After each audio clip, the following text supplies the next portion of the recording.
আজকে আমরা বাহুর দৈর্ঘ্য পরিসীমার সাহায্যে ত্রিভুজের ক্ষেত্রফল নির্ণয় শিখব। প্রথমত বাহুর দৈর্ঘ্য ব্যবহার করব, যেগুলো আমরা আগের ভিডিওতে দেখেছি স্থানাঙ্ক জ্যামিতি লেকচার 1 এবং লেকচার 2 তে। ওখান থেকে পরিসীমা বের করব এবং পরিসীমার সাহায্যে ক্ষেত্রফল বের করব। ক্ষেত্রফল নির্ণয়ের সূত্র হচ্ছে এটা। এখানে এ বি সি এগুলো হচ্ছে ত্রিভুজের বাহু।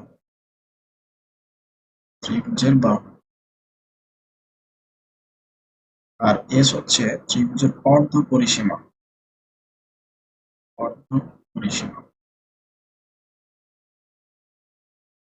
আমরা প্রথমে বাহুর দৈর্ঘ্যগুলো বের করব, এরপরে অর্ধপরিসীমা বের করে এই সূত্রে বসাই দিলে আমরা ত্রিভুজের ক্ষেত্রফল পেয়ে যাব।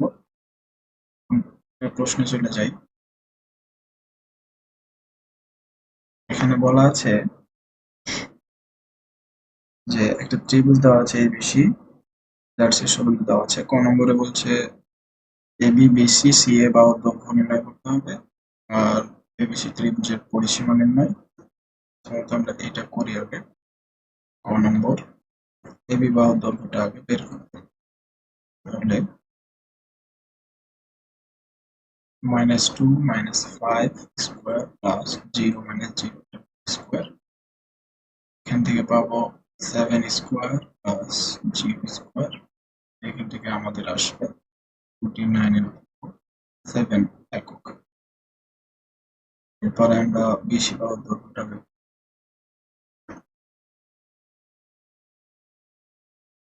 5 - 1 এটার স্কোয়ার প্লাস 0 - 4 স্কোয়ার। এখান থেকে পাবো 16 প্লাস 16 √32। এখান থেকে হচ্ছে 4√2 একক। আর একটা আছে সি এ বাহুর দৈর্ঘ্যটা বের করতে হবে। সি এ -2 - 1 এটা স্কোয়ার প্লাস 0 - 4 এটা স্কোয়ার। এখান থেকে পাবো আমরা 9 প্লাস 16 √25 5 একক। তাহলে আমাদের দৈর্ঘ্য নির্ণয় শেষ। পরিসীমা নির্ণয় করব। পরিসীমা হচ্ছে এবি বিসি সি এ বাহুর দৈর্ঘ্যের যোগফল। তার মানে এবিসি ত্রিভুজ এবিসি এর পরিসীমা সমান AB plus BC plus CA. AB এর মান পেয়েছিলাম 7 প্লাস হচ্ছে 4√2 প্লাস 5 হচ্ছে 12 প্লাস 4√2 একক। এটা হচ্ছে পরিসীমা। আমাদের ক নম্বর শেষ।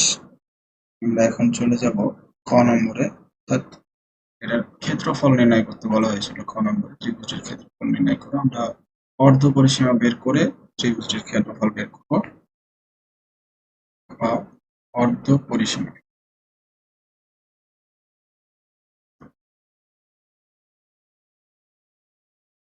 অর্ধ পরিসীমা এর সমান হবে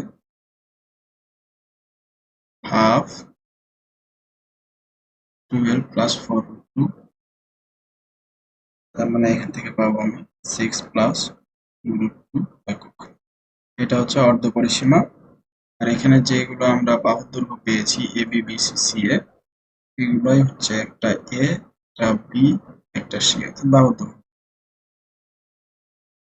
তাহলে আমরা ত্রিভুজের ক্ষেত্রফলে চলে যাই। ত্রিভুজ এ বি সি এর ক্ষেত্রফল। আমরা সূত্র জানি, √s s minus a s minus b s minus c। এখন এদের মানগুলো বসাই দিতে হবে। 6 প্লাস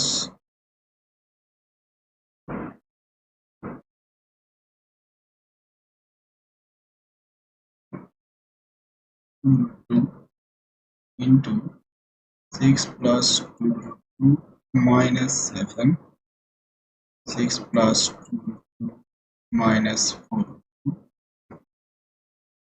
6 plus 2 minus 5.